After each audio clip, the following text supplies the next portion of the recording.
Why did I respond to my ex-wife not wanting me anymore the way I did?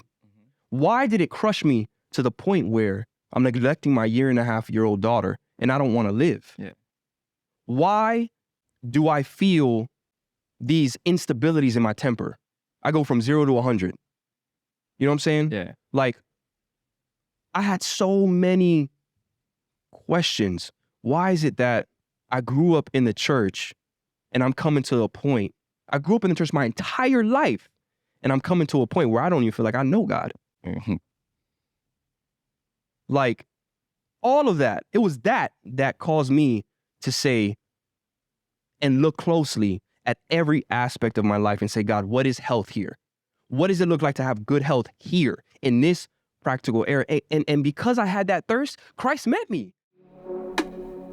I just don't believe that we were saved to stumble our way through life this side of heaven. I believe that we should respond to His saving grace with a life that glorifies Him in every way, both the spiritual and the practical.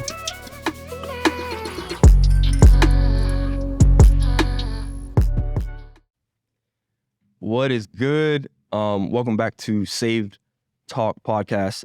Today we're gonna have an interesting conversation, and I want to preface some things before we get into this conversation because I know I'm most likely gonna offend a lot of people. So I want to state my stance really quick. Number one, spiritual health trumps all health. I'm gonna say that again. Spiritual health trumps all other aspects of health that make up this human life, right? Your walk with Christ, your thirst for more in that area to advance the gospel, to be one with Jesus, to be known by God, to know God, trumps every other aspect of health. So don't take my passion for what's the word? A manipulation of how I see holistic health and the importance of holistic health in a Christian world. But before we even get into that, we want to segue, and I had a question for my boy Guy here. Considering the fact that like I'm married, right? Guy, you're not married, nope, anymore, right? But you were once married, which I think is interesting in this question. But like, how would you say you deal with like temptation today in this new dynamic, right? Like, so as a married man, I feel like the wrestle is slightly different, but it's still there. What would you say, like being single now? How has that affected your ability or inability to like apply constraint when it comes to women and Yeah. sort? I think it's two things. I think when I first got divorced, bro, I think I didn't practice much restraint when I first got divorced. To be honest, I mean, it's for me it was kind of hard, man, because coming from being brought up in Christianity, right?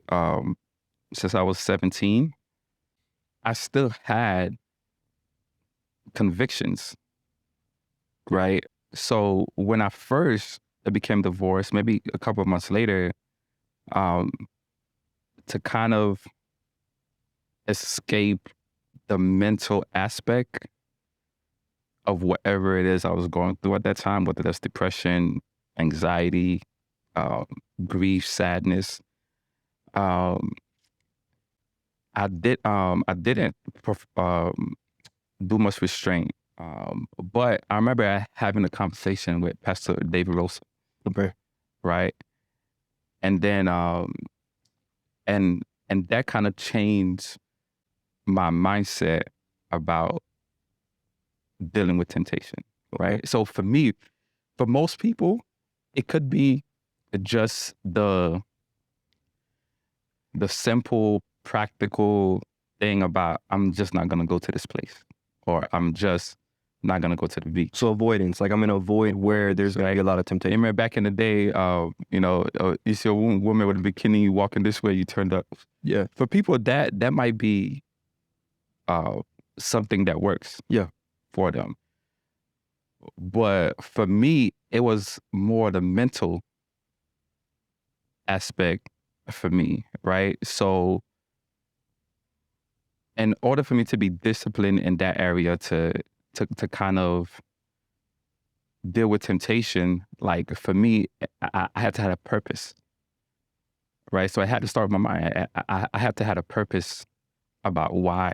Yeah, that's important. Why I'm deciding to restrain myself from that, because I'm single. Yeah, that's good. You know what I'm saying? I'm single, and it wasn't hard, bro. I'm a police officer. Yeah, for You know sure. what I'm saying? So I meet women either on the job from work or in the community, right? So me being single, there's nothing that would make me say no. I'm not married. Like a married person would be like, nah, I'm married, right? But I'm not married. I'm not in a relationship. So if a female approached me that I think is attractive, what stops me from saying no? Yeah. Or what stops me from not engaging and conversations with her, especially sexual conversations, right? Yeah. So to me, the thing that could stop me, or the thing that after the conversation that me and David Rosa had, what I started to practice is the purpose, is the mental aspect of it. Because, and I'm just gonna be real, for honest, right? So imagine for 10-year plus having sexual relationship with your partner. Yep. And then that abruptly stops. Yep. Like, you know what I'm saying? Like that abruptly stops. I don't need to imagine. I've been there. Yeah. You know what I'm saying? Yeah. So like just because that practical side of it, the sex part of it, stopped, that would mean that the mental aspect of it is going to start right after that. It don't matter if you've been in the faith 20 years, 30 years, 40 years, bro. That's right. You know what I'm saying? So it was real hard dealing with that at first. It was real hard dealing with that. But I think now, man, the more I find purpose in the conversations that I have with women, and the vision, because I also think vision determine what you entertain. So just for the sake of like understanding, let's go back to an example of, let's just say you're at the beach and there's just a beautiful woman, right? In your line of sight, your ideal body, right? Bikini, nowadays it's Brazilian, probably cut, so her butt's all out, right? What purpose goes to your mind? Like, what goes to your mind, or what is it that you're executing in your mind or thought process that helps you withstand from like looking again, taking that thought deeper and now pursuing type thing? You know what I'm saying? Well, I think so in that aspect. So say if I'm at the beach and she walks up, right? I'm not gonna deny the fact that, oh man, she's I'm not gonna deny the fact that she has a good body. You know what I'm saying? Like a great body. Yeah. But I think one thing that I would think about is, say if I wanted to approach her, or even if she approached me. Yeah. Right? What's the mental aspect of it is, what's my initial reason for wanting to talk to her, or for me wanting to approach her? Or if she approached me, what's my initial reason for allowing whatever conversation to take place? And most of the time in that setting is going to be something sexual, in my opinion. Okay, so interesting. It's going to be something sexual. Okay, so I have a thought, a memory actually. and let me know if this is more along the lines of what you're describing. So this was back, man, high school, probably freshman year, and I hadn't had sex. So I was You was a virgin at high school? not all through high school, but At that moment? at that moment I was. Yeah, What grade you were? that was ninth grade. So I didn't know, like I would say I was very innocent, very naive to certain things. You know, and I was clearly I was a Christian, and I cared about, you know, God and what was right and what was wrong, but it was very, like, you know, like superficial kind of level, surface. And there was a girl and a group of friends behind me, and she was like, "Oh, I would, you know, in a very provocative way, have sex with him." But about you? yeah, but she said it loud enough so that me and my boys, it was the wrestling, like some of the guys from the wrestling team, heard it. And one of my boys was like, "Yo, you heard what she just said? Like, what's up? Like, go talk to her." And my response back then was like, "Oh, I wouldn't marry her." You know, that was my thought process. That was my thought. Like, you know, like, oh, I wouldn't marry her because, like, in my mind, I'm thinking, like, as a Christian, like, I'm not having sex with someone that I wouldn't see as my wife, right? Which is true. Like, is a healthy thought, right? But it was also like very, like I said, I was young and just very innocent still to some degree. And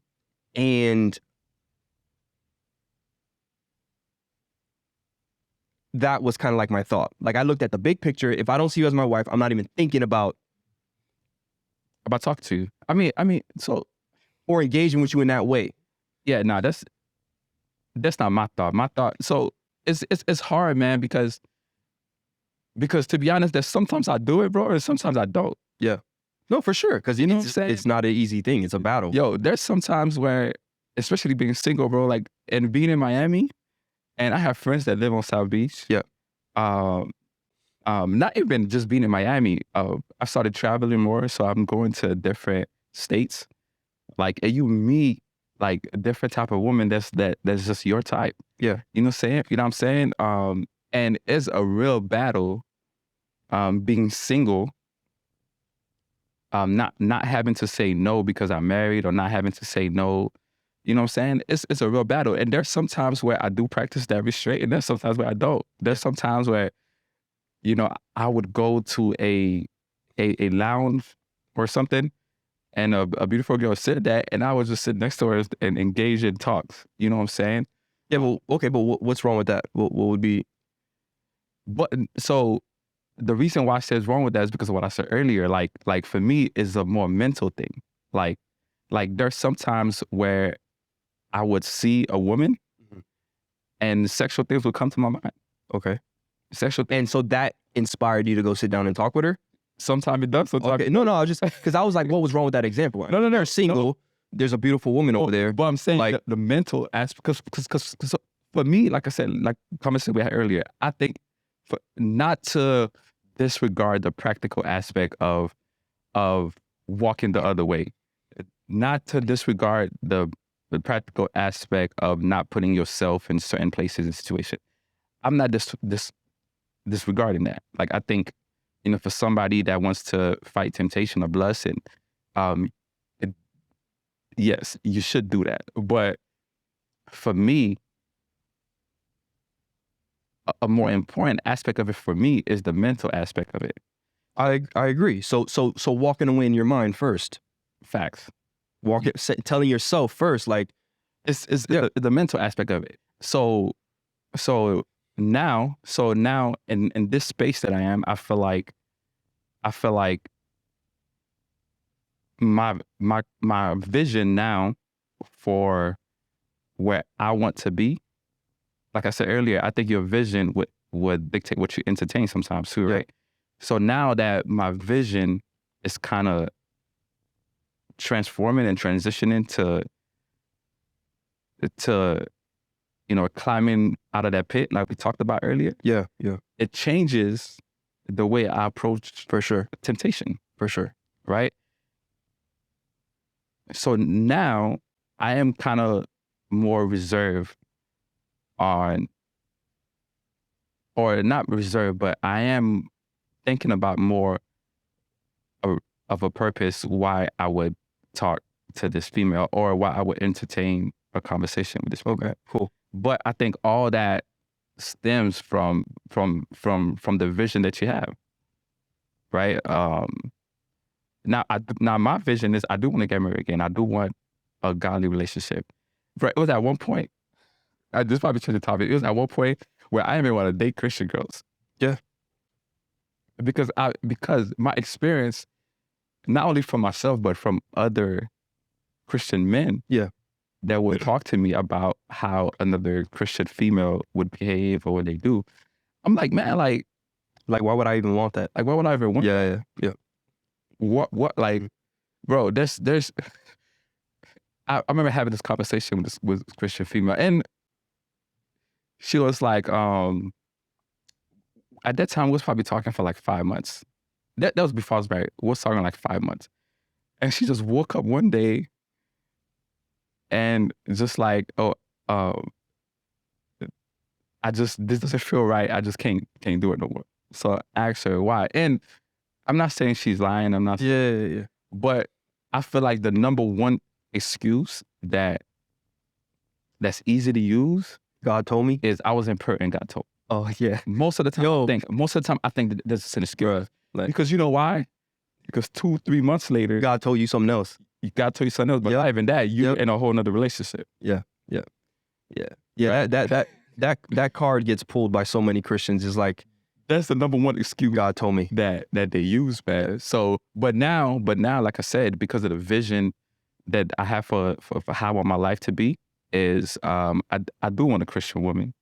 I do want a wholesome woman. I do want my family to bring glory to God in our relationship and so marriage. Question. So I think that dictates how I deal with temptation. Okay, so yeah, but what about?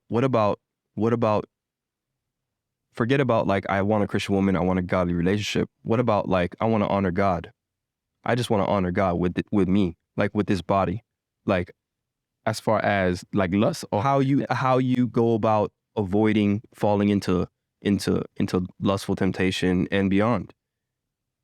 Like, is that a thought for you? Like, where like I just like it.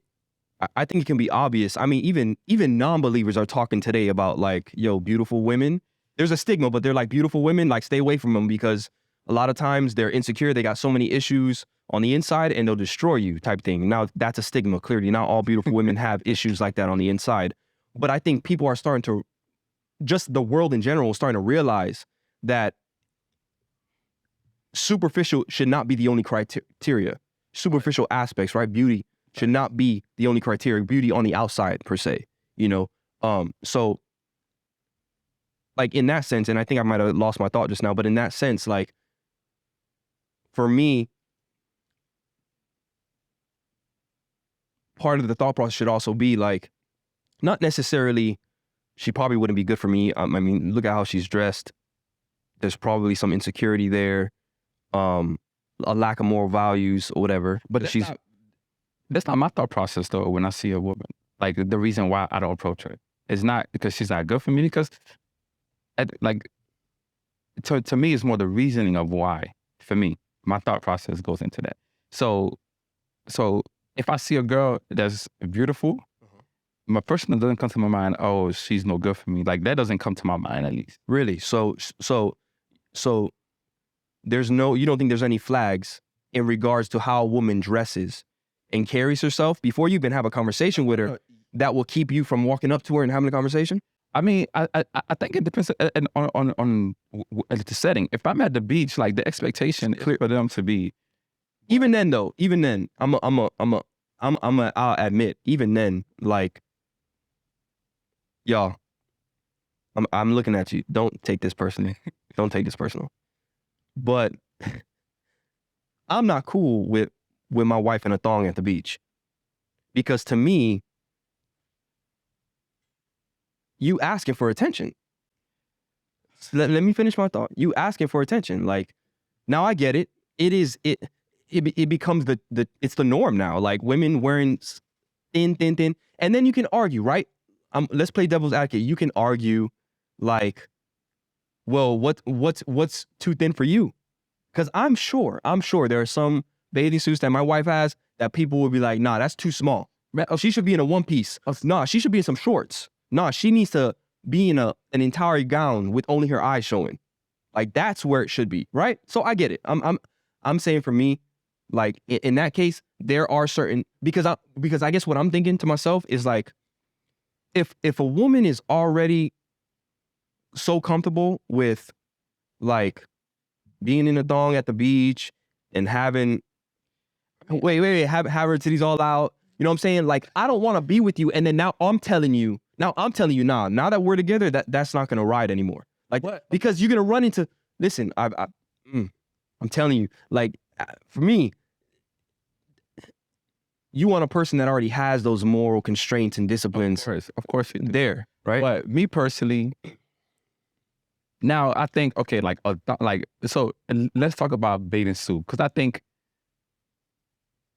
if me personally, if I go to the beach, say if I have a girlfriend or go with my girlfriend, and she wouldn't wear a 2-piece bathing suit, like I personally don't have a problem with that. I don't have a problem with that. Because I feel like if I'm at the beach, like I'm just saying it could be argued, right? Like it can always be argued. It can. If I'm at the beach, I'm expected to see women that dresses like they're going to the beach or wherever I'm going. Yeah. Now, to say that, I do believe that where that thought will come in is their actions, their behavior. So I go to lounges, I go to cigar bars, I go to hookah lounges, right? Mm-hmm. And there could be women in there that's like, you could, like, based on their action, their behavior, you can look at them and be like, she's this. Yeah. She's that. Yeah. Based on her action. Now, there's people that could judge it based on what they're wearing or what some females are wearing, but from my experience, that some women, maybe not all women, some women dress a certain way, but sometimes like it may not, what you're saying is it may not always be like clearly it's not a full scope of their character. Yeah, their character. You know what I'm saying? Like it could be one day where they're like, man, I just really want to look sexy today. Exactly. You know, I don't usually dress like this. Exactly. You know, I just want a lot of women like that. So, but now say if she's dressing like this and then the behavior or what she's doing is an example of what I gave earlier. Then of course, then that's when you be like, yeah. Nah. I know so many people are like, gonna be hearing this and be like, nah, you crazy. That's wrong. They shouldn't be thinking that they want to look sexy. But I get it. I get it, bro. I get it. Like, man, like, I get it. Nah, me personally, like, if I step out with my girl, like, I want her to look gorgeous. I want her to. Yo, this is a real sensitive topic, right? And it could be, and because everybody's got their, and it's okay to have different opinions. Yeah, it's okay to think differently. Just because you're a Christian or you're not a Christian, don't mean you gotta think like everybody else think. You know what I'm saying? As long as it doesn't go outside of the scope. But I think, like, I'm not saying, oh, so you saying you'll be okay if your girl's just walking down South Beach on a thong. Like if that's not okay, it's okay for you. If you don't think, that's fine. Yeah, I mean, it's okay for you. Yeah. That's definitely a conviction of mine. But considering how it affects other men, and I mean even at the gym. Like my wife's wearing, the spandex and stuff like that. Like, yo, I peep it. Like, men are constantly looking at, F Fitness right here. Have you go to F Fitness? Yeah, no, we were just there this morning. So women in gyms nowadays are basically wearing bikinis to the gym. Yeah, yeah. Right? So now, to me, I feel like there's gym attire. I feel like tights, or spandex. Like like you go into the gym. Yeah, you know what I'm saying.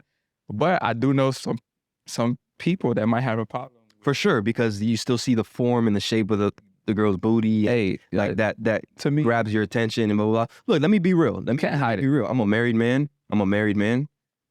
But I'm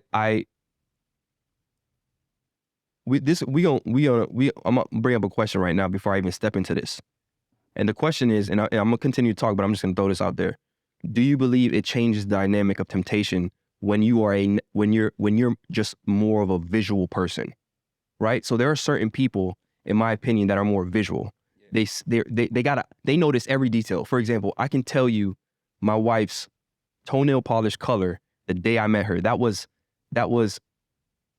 almost 6 years ago, 5.5 years ago, and I peeped that her toenails were done the moment we met each other. Yeah, me too. In Wynwood. Like that's how I'm wired. Like I will notice from a mile away, like your nails are done, your hair is done, you smell nice, your shape. I'm like, it takes me a split second to notice these things. But this type of like detail-oriented visual person, it shows up in everything I do. Like in everything I do. If I create a business, I'm looking at like the aesthetics of everything. And that's so important to me, right?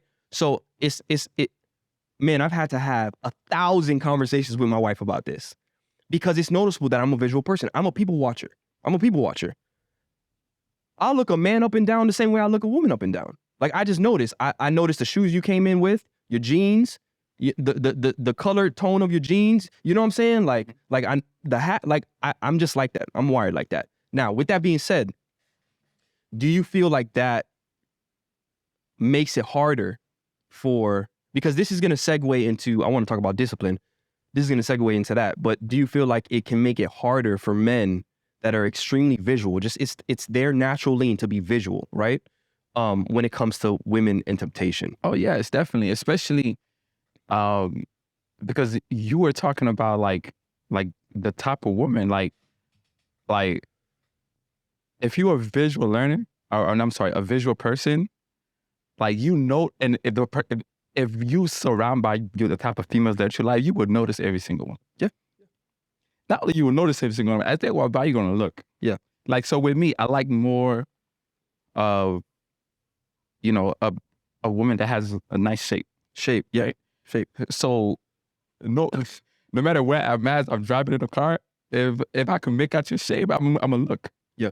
Right? But I'm a visual person. But I do pay attention to the nails and the toenails. Yeah. It's just like, but it changes it because, like, especially nowadays, man, especially with surgery that's going on, like, like every woman could have the shape that a guy's looking for. For sure.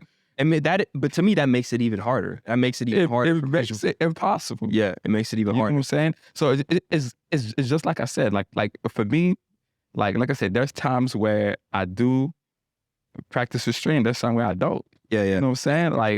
Like, so, if I see a woman that's attractive, there's times I'll be like, man, like there's no need or there's no reason or there's no purpose for me to even try to entertain that because I already know what I'm after, in a sense, right? For sure. But in two ways though. I could know what I'm after long term, and I could know what I'm after at that moment. You know? Well, but in that moment, but I mean, at that point, you would have to clearly call out your sin, like facts. So I'm giving into lust. There's not even I'm giving into lust. Like I want to. So there is some time where I practice that, but there are some times where I don't. Yeah, for sure. Like, you know what I'm saying? There's some times where I'm like, yo, like, especially if she checks out, on my boxes, like, yeah, like there's sometimes like, yo, and then there's sometimes, bro, like in my uniform, like, so, I was driving in my police car, and I usually drive with my windows down sometimes, right? So and I love urban females, right? Mm-hmm. So a car pull up next to me, very beautiful, cute girl. She was listening to Ed Sheeran, the film, like the remix that he has, the Afrobeat remix. So we make eye contact, and I turn back to the road, bro. As I'm pulling off, she throws a paper inside my car. Inside my car. That on the paper, it has her name, Instagram, and it said, look me up. Her name, her phone number. And it says, look me up on Instagram and follow me. So as we're taking off, I get behind her car. And I'm looking on her Instagram, and she checked all the boxes, right? She checked all the boxes. And because she checked all the boxes of what I like, she pulled up to a supermarket, Bravo supermarket, and I get out the car and I talk to her for a specific purpose because she checked all the boxes. But that's not necessarily a wrong thing. That's not necessarily but it goes back to what I was saying.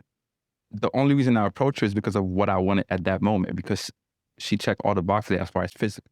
Okay, so you were just physically drawn to her, and you were lusting after her. So but you got to say that, because they not like those people that hear that are gonna be like, you're single. What's wrong with that? You saw a pretty girl, she threw her number in the car, like y'all pulled up to talk. Like, but no, you were actually lusting after that woman. You're like, yo, her body is freaking amazing. Let me pull over and I get it. I'm just giving an example, for sure, like a practical example of the statement I made earlier. Yeah, so that's why I didn't mention. Yeah, no, for sure. And even that, just to play devil's advocate, I think like the way God wired us, especially for the more visual men, I think that it's kind of natural and it's okay to see the physique of a woman and then pursue her from that point, until you get to the point where it's like, okay, now you're seeing her character and you're like, no, I back up. You know what I'm saying? I think that's okay, in my opinion. Because how do you judge a woman's character from a distance without having a conversation? Unless, like I said, she's dressed completely out of whack, provocative. You know what I'm saying? Like, or if I saw her Instagram and she's like showing off her body, and that's probably what you saw. No, I get it, because you was lusting after. Yeah, for sure. But anyways, let me say this before we move, in regards to, like, I'm married, clearly, and I'm having sex on a regular, and I would consider my wife and I's sex life to be healthy. We both take care of ourselves. We're working out. We're eating right. We're not perfect, but it's healthy, right? So it's on a weekly basis. Wait, so you saying that your sex life is healthy because both of y'all worked out? We care for ourselves, yes, because your sex life and your hormone levels are a direct response to what you eat. Go ahead. Okay. When most people think about healthy sex life, they're talking about, like, the actual physical part of it. Like, is the sex good? Like, is it, like people think about going 3-4 rounds. That's like, so so ain't nobody. We can try health. We can go into that. That's easy. I mean, so first of all, I'm just saying, when you say healthy, so healthy sex life. So healthy sex life, like sex from my wife and I is not like, oh, let's get it. We're done.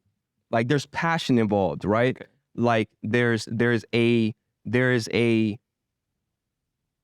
climactic heightening in both emotions, in both of our emotions, in the you know what I'm saying? Because listen, I've had sex in a marriage where my ex was not for me. Her heart was with someone else, and I know the difference, right? So I may be getting off, but for her, it's just like, whatever.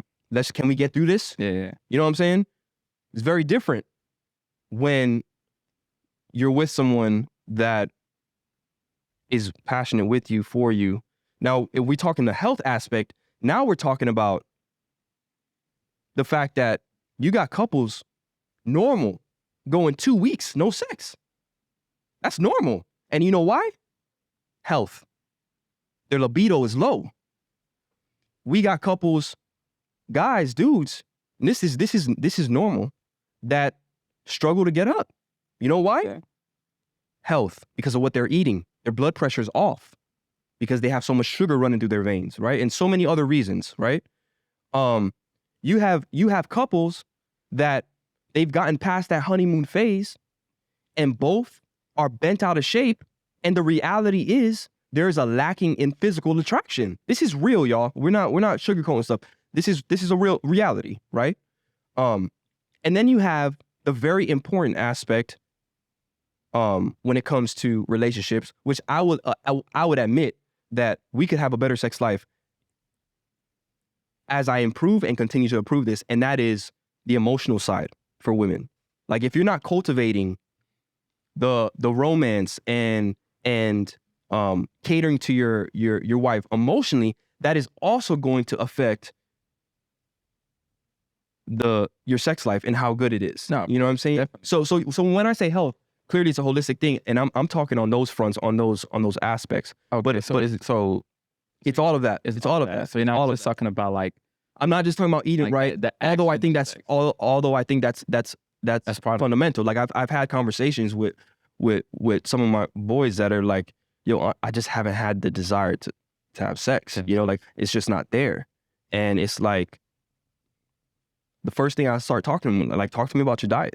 Like what are you eating? Because here's a reality, and not to just have a whole conversation about sex, but here's a reality. Like there are going to be many times where your wife wants to have sex, and you may be on the verge of falling asleep or tired. And the reality is, if your libido is healthy and your blood sugar levels and your blood pressure is healthy, you can turn that on purely out of her desire. And then of course you would eventually fall into that. But if you're lacking that health, the actual biology that it takes to actually be stimulated to get up and have intercourse, you won't be able to. It don't matter how many times she taps you on the shoulder, you won't be able to. That's health. That's physical health. Now, I get it. Like unless I've done the research on this stuff. Like this is stuff because I've been affected by it. Mm-hmm. I've had my because of my depression and going through the divorce. Like my hormones at one point was way out of whack, right? So when I first got with Joan, like I was super unhealthy because I was coming out of a state of depression, like, and I wasn't performing. So, right. So, question for you though. Yeah. Because, so when you first got separated, when you first got divorced, and you said you were super unhealthy, or are you talking about like you wasn't able to like have sex or get horny? No. It's never been that. Like for me, yes, I was. But what I'm saying is, so when I first got divorced, I was physically, I looked better than you did. You know, I looked good. I was doing like, my boys were doing, like I had my boy doing like modeling photos of me and stuff like that. I was trying to build up, do that whole thing, remember? So the gym was important. Yeah. But once again, on this holistic tip, like you could be going to the gym, exercising and be physically strong, right? But if your mind is twisted, you know what I'm saying? Like if your mind is twisted, not gonna perform. Yeah, man, it's gonna, no, not just that, but it will affect your biochemistry. Yeah. Like if you're crying every night, like I was going home and I was crying myself to sleep. Yeah. So what does that mean? I'm not getting sleep. Yeah. I'm sleeping 3 hours. So it don't matter how much gym time I'm getting, my body's not resting, my mind's not resting. So there's certain things that are happening chemically inside of me that's just kind of like throwing me off. So so that wasn't noticeable. A lot of times that's not gonna be noticeable with a one-time chick. With a one-time chick, there's those new feelings. It's a body you've never seen before. It's a smell you've never seen before. It's lips you never tasted before. Like all that's playing a role, right? This more so shows up when you've been with this woman multiple times. You know the ins and outs of her body. You know what she looks like, knows what she smells like. You know what I'm saying? Like you guys got into an argument yesterday. Like these are the things where your ability to perform is really gonna show up because you're not being pumped with like this immense amount of adrenaline and endorphins that happens from the oxytocin with a first time thing. Mm-hmm. So with Joan, it started to show up later in the relationship, not initially, but later in the relationship. And then I started to realize like, man, I'm still struggling emotionally. You know what I'm saying? Like I'm not healed yet, like, and that was affecting me. All of those different factors was affecting me. So yeah, there were nights where she was like tapping me on the shoulder, like, babe, and I was like, babe, I'm just too tired. Too tired to I'm just too tired. So Okay, so for when you're talking about a healthy sex life, Yeah. because like I said, a lot of people could have different definitions. Yeah, for sure. You more relating as a holistic Holistic, man. That's the only way, guys. health, Please hear me. Like, a holistic health. we were designed holistically. Yeah. Right. Yes. Holistic. Okay, just wanted to clarify that. Yeah, for sure. Like I said, like For sure. and like For sure. when Spotty said healthy sex life is For sure. the thought there. 100%. So since we on that tip, right? Since we on that tip of holistic health, we spoke about just the dynamic of temptation for someone who's been married, you know, for a period of time, 10 years, all of a sudden all that stops and now you're single, and what that looks like, and how you honor God and do your best to honor God, when you got pretty much like free access. If we look at this from a discipline standpoint, because as he was mentioning before, like I'm never not looking at something. If it's a part of this human body, a part of this mind, body, soul, I'm never not looking at approach to health holistically, ever. To me, health is a holistic pursuit. Anytime you deviate from that, it becomes counterintuitive to God's design, right? So you look at an ecosystem. It's something that God made. An ecosystem is something that God made, right? So you have the rivers, you have the bank of the rivers where you got certain trees. Within that river, you have different types of fish. You got algae, you got all kinds of organisms and bacteria within that river. You got your predators, you got your prey, right? And together, from the dirt, the fecal matter, from the like all that, together, there's this balance that creates, and you remove one of those things, and all of a sudden the ecosystem is damaged. You take out one of those predator fish, and all of a sudden there's an imbalance in that ecosystem, and it creates this type of unhealth in where our body is the same way, right? So just keep your mind on that, like that holistic dynamic of health, right? And I've spoken before in a few other videos in the past about, you neglect an emotional aspect of your body or a physical aspect of your body or one part of your body, and it shows up to begin to affect a completely other part of your body. So things all work together. Now, with that being said, we look at discipline and temptation. One of the questions that I asked Guy earlier was, would you say, as people of faith that adhere first and foremost, right? We're called to adhere first and foremost to God's word, right?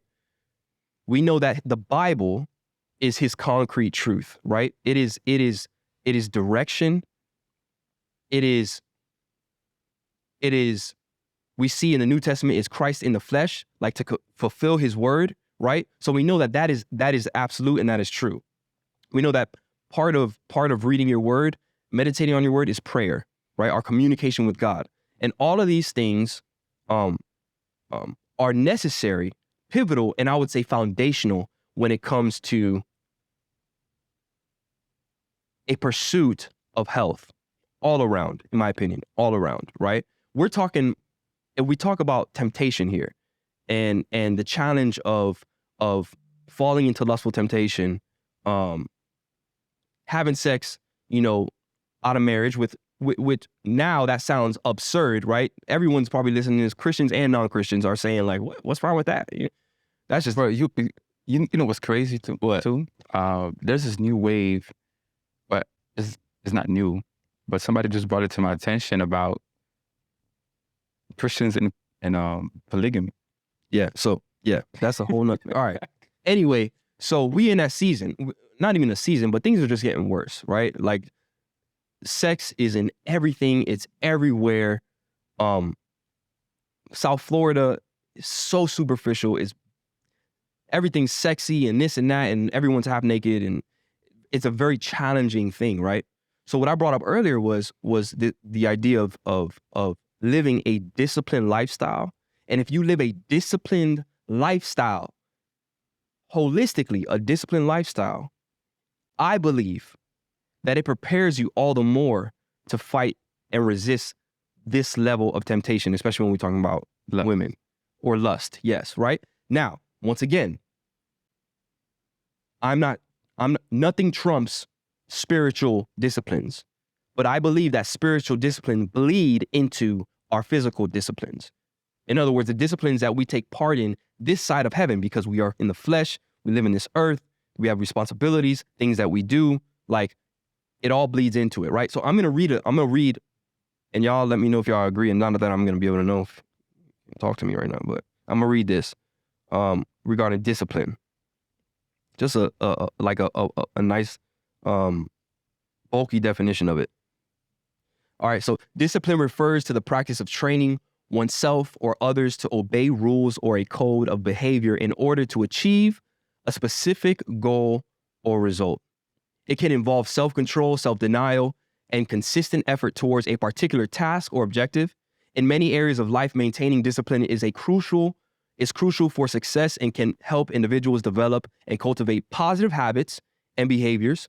It also is often associated with accountability and consequences for failing to comply with established guidelines or standards, right?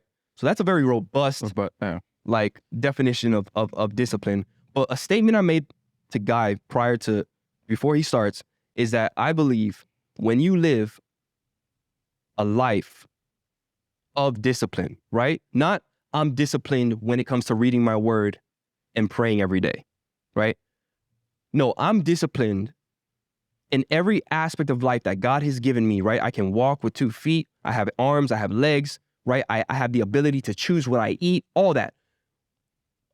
My belief is that when you choose to be disciplined in all aspects of life, it gives you the tools, the mental fortitude to better resist and fight against some of these very challenging disciplines like lust and temptation, because you are constantly exercising not only the physical restraint, but the mental restraint, which you argued is fundamental, which I agree. Yeah. So I think the one thing that most people disregard when it comes to discipline is the mental aspect of it. Like I said, like it's easy for us to practice stuff. What you mean by that? Like it's easy for us to say, I'm going to be disciplined to this. Or you mean say it? No. Because I would argue that it's not. Practice is hard, actually. So no, but it's easy to say it and do it. But I think where the mental aspect come into play is you're not going to be able to sustain it, if that makes sense. So for example, I could get up every day and say, I'm going to be disciplined to eating healthy. Okay. Right. And it's easy for me to go 1 day or 2 days and go to a salad bar and order a salad, order healthy stuff. Okay. Right. Which people do all the time. Yeah. But then, like going to the gym in the beginning of the new year. But then a week later, what happened to you eating healthy? It's because they skip the mental aspect of the discipline part of it. They just go straight to the practice of it without having prepare yourself mentally. Renewing your mind in those areas. To be able to do that discipline. For sure. I agree with that. I get what you're saying now. The way you worded it in the explanation was helpful, because you mean the ability to sustain discipline falls when the person is lacking the mental discipline. I agree. And it goes over to temptation, because when I was being discipled, right?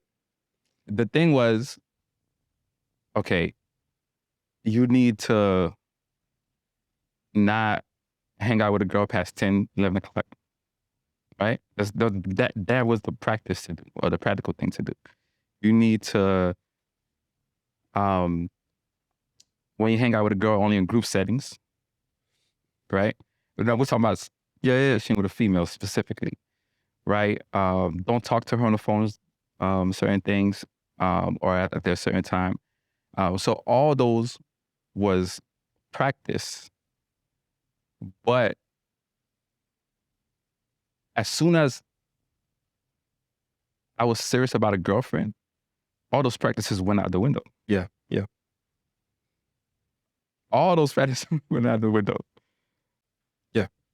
Because I feel like what most people do is when it comes to discipline, they put the emphasis on the practice part of it and not the mental part of it, which I think, and I think the mental part of it is a little bit more important to me Well, I would say that than the practice. I would say it's foundational.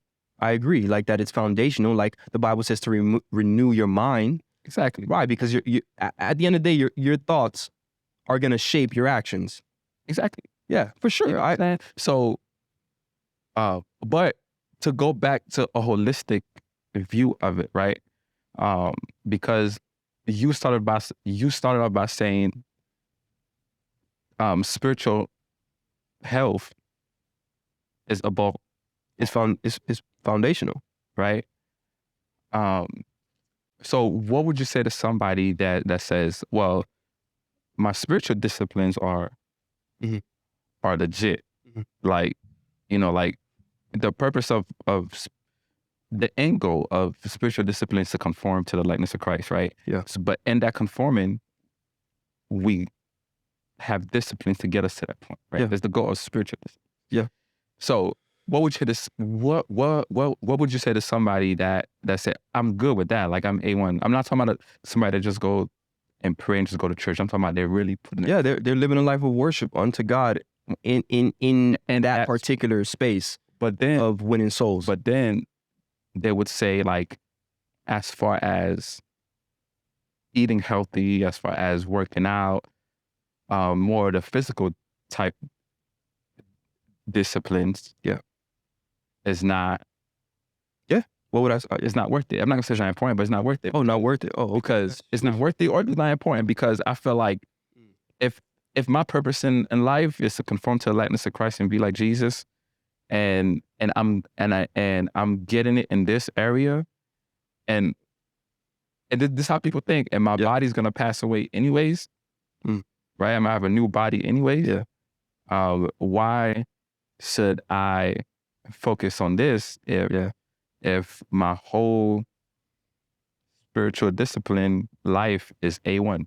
Yeah, for sure. I mean, that's unfortunate for those that do think that way. Because I believe that God has reward and blessing and a greater sense of joy for us to be able to experience this side of heaven in very practical ways, right? To think that the only joy, and I would say again, the joy that supersedes any type of joy, or the W, if you will, that supersedes any type of W, would be, the salvation of one's soul, right? That is the ultimate objective. Okay. Right? The ultimate mission. But is food not a pleasure? Like, did God not give us food as a gift, as a pleasure, something to be enjoyed?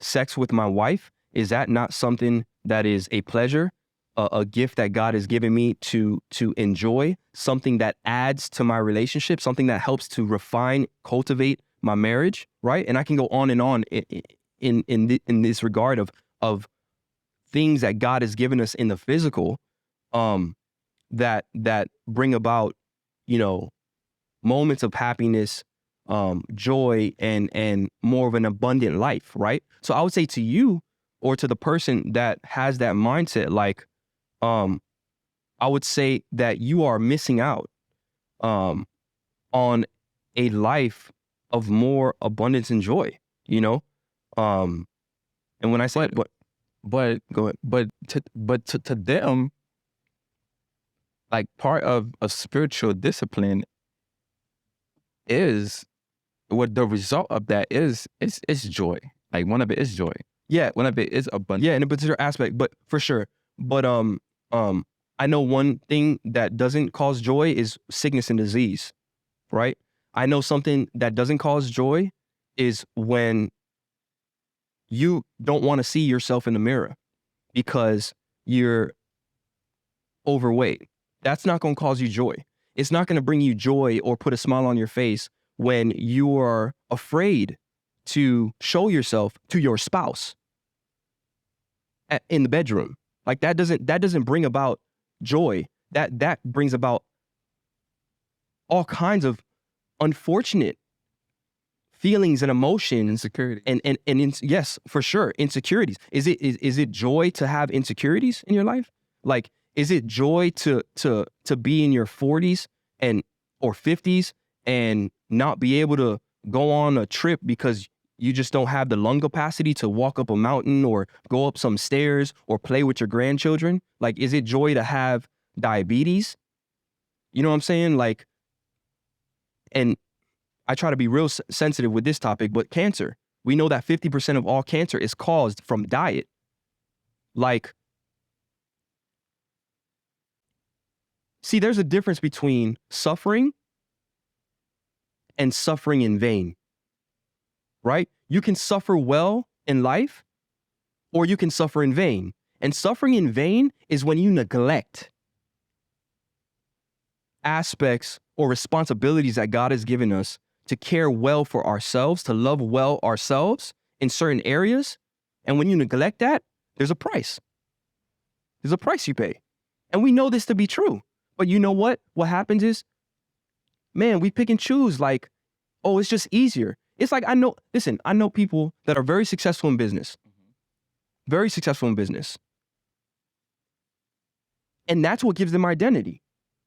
So they're so strong in the area, but physically, shape-wise, like health, they're lacking.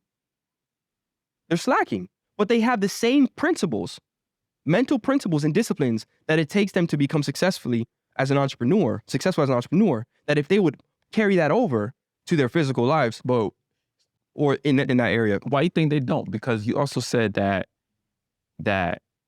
it should bleed over. 100%. Right? The discipline should bleed over, right? So why do you think people who have such strong disciplines in pursuing the Lord, or so strong disciplines in whatever area it may be, like business part, why do you think it's a challenge for some of them, not all of them, but some of them, to allow that mental fortitude that they built up in that area? Why don't you apply that here? Or bleed over to the area that you were talking about, eating healthy, working out, or even the mental aspect of it as far as depression or anxiety. It could be emotional health, relational health. You know what I mean? You got a lot of money, but your marriage is in a bad shape. Facts. So what do you think is the challenge there? Yeah. So I think it can be a culmination of things. I think one of the things could be selfishness. You're all about you and what makes you feel comfortable, and not thinking about everybody else around you and how your actions affect other people, right? So I think selfishness could be one of them. I think, fear could also be another one. Like, what if I take some energy from what I'm doing over here, and then I take it and I start to apply it over here? I might lose what I've been able to build here. But I think that also points back to idolatry, right? So now your entrepreneur, your business, that identity you get in your business is king to you. It's God to you. It makes you who you are. And if I don't have this, then who am I? I'm nothing. So therefore, I'm not going to do anything to compromise this over here. I got to protect this. But yet your wife is complaining because, she feels isolated. There's no conversation. There's no intimacy. All you're doing is talking business. Or your kids, same thing, right? So I think it's a culmination. But I think at the root of it, though, this is just my opinion, I think at the root of it, when your eyes are on Christ and you let him in to your life, he uncovers every aspect. Every aspect. And so I'll give a personal example.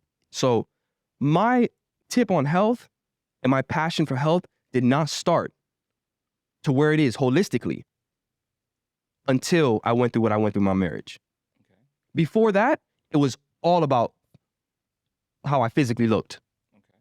Being fit, like being strong, physically strong. So I'll go to the gym Sometimes I would be in the gym seven days a week. You know what I'm saying? Like, that's where it was. But I didn't know anything about like eating healthy food. Even as an athlete, as a wrestler, like my diet sucked. Like, it was horrible. I grew up on a horrible diet. So it wasn't until literally my life, one by one in different areas, began to fall apart. The business I had with my ex-wife went under. Next thing you know, my sister's having to help me get groceries because we're trying to pick up the pieces and go back to work X, Y, and Z, right? My marriage, the Band-Aid was pulled off from the business. So now, like, the real issues we had in our relationship, the poor conflict resolution that we had, just the emotional instability that we had, like all of that exposed, right? As a Christian, like the way that I led, I was a dictator. I was demanding and controlling. I had no concept of grace and mercy, none of that, right? All of that fell away. Like, all of that crashed and burned. And here I am, like, looking in the mirror, hating life, not knowing who I am, not knowing what my purpose is anymore, because I'm not a pastor. You know, I separated myself from my father's church, my family, right? I'm at a new church. I left that church because I didn't want accountability because I was out in the streets. It wasn't until I hit rock bottom and I was hopeless to the point where I didn't want to live anymore, to where I started to look at things holistically. Okay. You know what I'm saying? Like, I that's when I started to like, yo, like, why did I respond to my ex-wife not wanting me anymore the way I did? Mm-hmm. Why did it crush me to the point where I'm neglecting my 1.5-year-old daughter and I don't want to live? Yeah. Why do I feel these instabilities in my temper? I go from 0 to 100. You know what I'm saying? Yeah. Like, I had so many questions. Why is it that I grew up in the church and I'm coming to a point, I grew up in the church my entire life and I'm coming to a point where I don't even feel like I know God. Mm-hmm. Like, all of that, it was that caused me to say and look closely at every aspect of my life and say, God, what is health here? What does it look like to have good health here in this practical area? And because I had that thirst, Christ met me. He met me. He met me in the kitchen. He met me in my bedroom. He met me in the classroom. You know what I'm saying? Like, he met me in my relationships because I sought after it. My mind, at that point, I didn't care. When you're at the bottom, there's nothing to lose, right? No, to lose. There's nothing to lose. So at that point, I'm just like, yo, like, I need help. So yeah, when I talk about holistic health, and I say that in my opinion, a lot of Christians are lacking, and maybe it's just in the settings that I grew up in a Christian church, yeah, and where I'm at, you know what I'm saying? Like, are lacking just the thirst for an overall desire for health, but through the lens of Christ. Like, this is something that Christ wants for you, and it's a way in which you honor God. Let me just really quick read this scripture, because this scripture is really what kind of helped birth SavedTlk. But I'll show you. Give me 1 second. In 1 Corinthians, I said it earlier. 10. Yeah, 10:31. So whether you eat or drink or whatever you do, do all to glorify God. And it's like, everything that I do is not meant to simply just be done just because I can do it. Yeah, but I'm meant to consider, is this what I'm doing for the glory of God? For the glory of God. Does it glorify God? Well, I think a way that you could look at 1 Corinthians 10 is glorification in a way of being thankful, or like a more mental aspect of it. It's all mental though, so it's all mental. But not. But I said. But you say in a sense of gratitude, and I get, yeah. Consider gratitude and not just what you eat. some people could look at that scripture For sure. like, I mean, you know, the reason why, you know, on Thanksgiving we all pray is for gratitude, and we're eating Thanksgiving food For and sure. I get that. glory unto God. I get right? that. But Can I it's not respond? just that. Can I respond? Yeah, Yeah, for sure. So I get that. And I understand how that could be someone's logic, right? Where it's like, nah, like I'm eating this and I am genuinely thankful for what I am eating.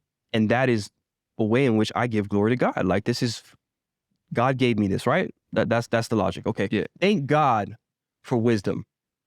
Thank you, Lord, for wisdom. Thank you, Lord, for those that ask, they receive wisdom, right? Here's why. Because let's think this through, right?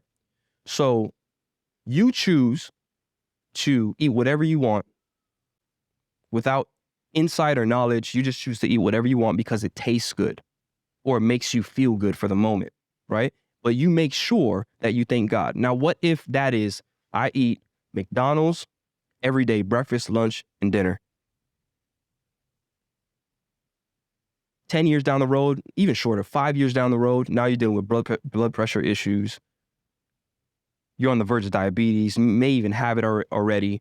You're 30, 40 pounds overweight, high cholesterol, you're sluggish, you're having sleep apnea, you're not waking up feeling refreshed, you're barely sleeping, you have racing thoughts before you go to bed. All these different things, right? All these different things are a consequence of what you eat and how it affects your body. So when I read that scripture, I don't just look at like, oh, you know, I have to be thankful to God because I have this. Have you considered that maybe what you are eating or what you have may not be from him, or even what he wants you to eat? To me, that is contextually looking at that scripture and saying, hey, like, what do you mean by what you eat may not be from him? So I'm not a believer that just because you can, you should. Okay. That's just a principle I apply in life. Okay. Just because you can doesn't mean you should. Yeah. Right? So I have a sweet tooth. I love sweets. But there are times where I realize that sweets are controlling me and there are effects in my body that I'm experiencing because of these sweets. Mm-hmm. And at that point, I have to say, no, at this point, I'm using a lack of wisdom if I go and I decide to have another piece of cake. Mm-hmm. It would make sense to me in my heart and in my spirit that I shouldn't be eating that. Like God wouldn't be pleased with me going and taking another bite of that cake, knowing that it's having an effect on me in the ways that it's having an effect on me. And that's what I mean by that, right? But how about those people? Because I was like this. This is we about to close this up real quick because I was like this, man. Because so we talking about knowing, right? And then you said earlier that the reason why you started thinking about health in a holistic manner is because of where you were. Yeah. And then you asked God and God revealed it to you, right? But how about people that may be strong in that spiritual discipline, but haven't been revealed about? Yeah, for sure. And I think that's where community is so important, right? I think having a healthy community is significant, where you can have other people speak into your life and give you, like, look, if you're in my community and we have a relationship, ask people that know me. Like I'm going to hold you accountable in those areas, and I'm going to bring some of those things up, and I'm going to do my best to do it in grace and in love. Now, from that point, like if you decide, nah, I'm good, it's cool. I'm not judging you. Like at the end of the day, heaven is the greatest reward. Yeah. All I'm saying is you're going to pay a price this side of heaven. And that price is going to affect people you love. Or the lack of modeling a healthy life is going to affect people you love, starting with your spouse, your children, your friends. Like all that matters to me. Like I have a real conviction about that type of stuff. My daughter sees what I eat. My son sees what I eat. And I want to have some restraint. I don't want to be Mr. Control Freak or anything like that. Like, I take my daughter out for ice cream, but we have conversations around discipline in these areas, and there's prices you pay when you make decisions, right?